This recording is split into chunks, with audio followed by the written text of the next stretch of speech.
Здравствуйте, студия Яна Солчак. Спустя 80 лет в Кызыле будет реконструировано историческое событие «Проводы первых добровольцев-танкистов». Что это за проект, как он будет выглядеть на улицах нашей столицы и зачем сегодня историческая реконструкция? Сегодня у нас в гостях главный специалист Государственного архива Тувы Наталья Раитина. Доброе утро. Здравствуйте. Итак, первая в Туве историческая реконструкция. Это проект непростой, ответственный. В каком направлении идете сегодня? Вы знаете, мы 5 апреля у нас в Национальном музыкально-драматическом театре прошел кастинг. Кастинг на роль тувинских добровольцев-танкистов. Это впервые. Впервые такое событие произошло, и мы стали свидетелями того. Мы объявили народный кастинг. Мы целый месяц, в течение месяца мы принимали заявки на этот кастинг, и общественный интерес был достаточно большой. Но, к сожалению, не так много ребят пришли на этот кастинг, но они пришли. Да, вот, например, там была Зоя Икрамова, дочь Буртуйола Аюна, одного из 11 добровольцев-танкистов. Девушка тоже соизволила желание принять участие в этом проекте. Замечательно. Всего в реконструировании будут задействованы около 70 человек. То есть главные герои это кто? Это, конечно же, тувинцы, добровольцы-танкисты. Кто еще? Это официальные лица, которые выступали на митинге, предшествующие проводам. Это Солчак Тока, это Сущевский, поверенный в делах СССР в ТНР, это представитель Женсовета и другие официальные лица, которые выступали на митинге. Сам митинг проходил в здании филармонии, тогда это назывался Дом культуры имени Сталина. А вот давайте теперь поподробнее, как будет выглядеть эта картинка из прошлого. Откуда, куда пойдут, кто будет участвовать? Пожалуйста. Это будет такой масштабный проект такой театральной постановки на открытом воздухе. Действительно, у нас здание филармонии вообще историческое ведь здание. Мы попробуем воспроизвести исторически, как это происходило. Конечно, будет оформлен соответствующий фасад филармонии. Далее, после митинга, будет колонна сопровождающая, будет конный духовой оркестр, который был и провожал наших ребят на фронт. То есть, Наталья, смотрите, и в массовку тоже нужны ролевики, да? Это девушки молодые в платьях, это 20 мая, это же было тепло. Конечно, конечно. Это те провожающие, которые сопровождали этих ребят до набережной, к которой они шли. И мы постараемся также воспроизвести эти проводы. Хорошо. Техника будет какая-то? Они же ведь должны все погрузиться на какой-то транспорт? Да, будет автомобиль. Автомобиль. Но, к сожалению, мы не смогли найти автомобиль 43-го года, но, тем не менее, приближенная к этому, это будет ЗИС-5, который будет задействован в этой постановке. Так, и они от здания филармонии поедут? Они поедут до мемориального комплекса «Центр Азии», потому что сейчас, современные реалии, мы не можем подойти, так скажем, спуститься к набережной нашей.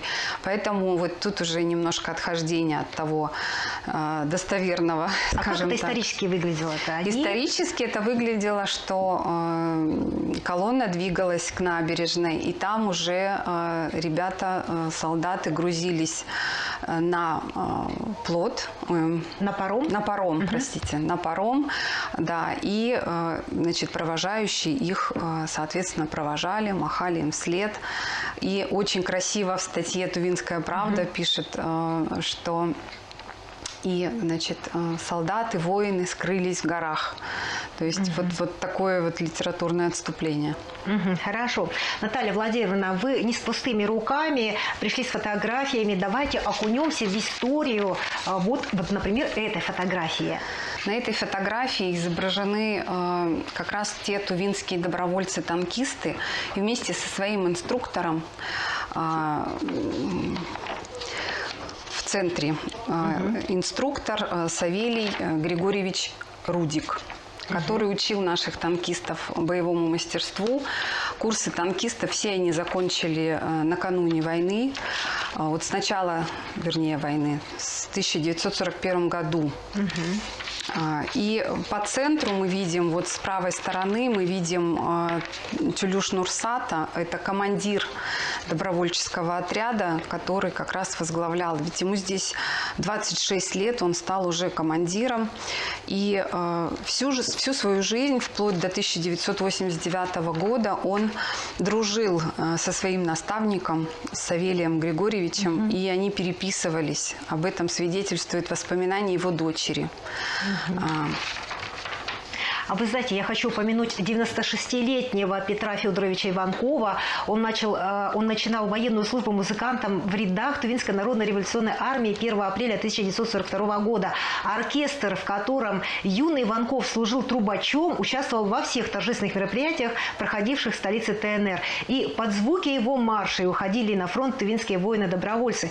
Так вот, в одном из интервью Петр Федорович вспоминал как раз вот этого советского офицера, которого вы показывали, Рудик Савелий, который готовил тувинских танкистов. И Петр Федорович вспоминал его как веселого, жизнерадостного человека, бравого такого. Он был любимцем тувинской армии.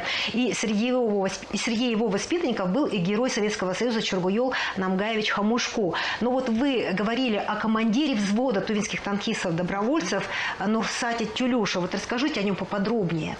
Да, действительно. Вот хочется сказать, что он родился в 1917 году, Тюлюш Нурсат, и работал трактористом.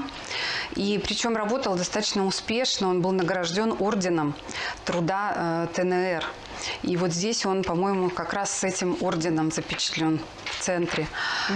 Будучи 26-летним юношей, стал командиром и прошел, в общем-то, практически всю войну, участвовал в освобождении Восточной Европы и в Румынии был тяжело ранен в 1944 году и был отправлен на родину, в Туву, где уже работал и преподавал военные дисциплины, и возглавлял сельские советы, и вообще прожил очень долгую и яркую жизнь. И вот еще раз говорю, что касается своего наставника, то они всю свою жизнь переписывались, вот вели такую переписку. Несмотря на то, что первоначально, когда этот наставник Савелий Григорьевич появился, да, он испытывал такой языковой барьер. И интересно, тоже пишет в воспоминаниях дочери Тюлюша Нурсата, она пишет о том, что они взаимно друг друга обучали. То есть Савелий Григорьевич русскому языку учил, а ребята учили вот тувинскому языку. Да, а Рудик, он и не намного-то и старше, да? Совершенно верно, ему было 27 лет, когда он стал их наставником, и здесь были и гораздо даже старше. Вот мы видим, значит, в верхнем справа, это стоит Идам Кыргыз, которому 32 года. То есть, вот если даже подсчитать количество наших тувинцев-танкистов, их тут 10 на фотографии, а говорится об 11. Совершенно верно. Есть такая ситуация возникла, путаница немножко о том, что в архивных документах, документальных свидетельствах там 10 тувинских добровольцев. Но эти документы готовились заранее. Последний датируется 18 мая 1943 года. И 11-й – это Унукол Дангак, который был мобилизован уже 20 мая. Поэтому вот так случилось, что он не оказался в этих официальных документах. Он погиб на фронте? Он погиб на фронте, да. 3 из тувинских добровольцев-танкистов погибли. Остальные вернулись на родину и продолжали жить и работать в Туве. Да, сегодня белых пятен достаточно много. И в истории истории Великой Отечественной войны, и в личных судьбах тувинских добровольцев. Но вернемся к нашему проекту. До какой степени точности реконструкция должна совпадать с исторической реальностью? Конечно, нам бы хотелось максимально точно передать все то, что происходило в 1943 году. Но, к сожалению, мы, конечно, этого не... Вот даже обмундирование, военная униформа. Максимально мы хотим, конечно, приблизиться к оригиналу, к тому, что происходило, но это будет сложно, наверное, сделать. Еще раз повторяю, что и изменился ландшафт, вообще обстановка нашего города, поэтому не все мы сможем реконструировать так, как это было тогда. Ну, знаете, максимально, например, да. Реплики тех лет, плакаты, Обязательно. оформление, обязательно. Музыкальный фон. Это будет, да. Кстати, музыкальный фон провожали наших тувинских добровольцев под «Интернационал». Это исторический факт? Почему Это не под исторический факт, совершенно верно, потому что это тоже прописано было в газете, об этом пишется в газете «Тувинская правда», и мы будем тоже придерживаться этого плана. Ну и воссоздать картинку прошлого, конечно же, провожающие, то есть гражданские, да? Абсолютно это платья верно. у девушек, какие-то прически особенные, да? Костюмы у мужчин тех лет, патефон, возможно. Конечно, всю ту атрибутику, которая могла быть и была, мы все будем стараться придерживаться. Помимо реконструкции, что-то еще предполагается в рамках этого проекта? Вот, например, в Красноярске тоже впервые провели такую реконструкцию в память о сибиряках-добровольцах. У них там прошел марш добровольцев-реконструкторов, за ними техника тех лет, да, потом силовики прошли, ведомства всякие разные, и был кинопоказ устроен, выставка устроена, там ретро-технику показывали. Да, у нас по завершению реконструкции в центре Азии в тот же день, 20 мая, у нас будет концерт наших учреждений культуры. Концерт по соответствующей тематике, да, чтобы почтить память наших тувинских добровольцев. Обязательно. Потом у нас будет в течение мая ретроспектива военной хроники на официальном сайте Национального архива. И осенью уже у нас будет масштабная выставка передвижная, которую мы тоже будем демонстрировать. Посвященная тувинским добровольцам. И уже она будет посвящена не только нашим танкистам, но и нашим летчикам, и нашему кавалерийскому эскадрону. Есть много способов сохранять память. Это и фильмы, это и спектакли, и музыка, и те же самые выставки. А здесь историческая реконструкция. Вот что она дает? Для чего нужно воссоздавать картинки прошлого в нашей реальности? Вы знаете, это новая форма понимания истории в том числе. Это та возможность, в первую очередь, молодежи нашей окунуться и понять. Потому что, к сожалению, мы сталкиваемся с тем, что где-то неинтересно, какие-то мы стараемся искать новые формы. И реконструкция – это как раз новая форма, такое погружение в историю.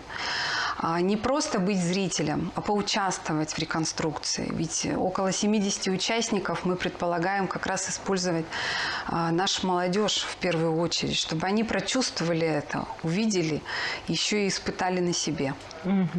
Итак, друзья, приходите 20 мая к зданию Тувинской государственной филармонии по улице Щетинкина. Окунитесь в атмосферу прошлого. Вы можете почувствовать себя не только наблюдателем, но и непосредственным участником происходящего, стать даже частью истории Тувы.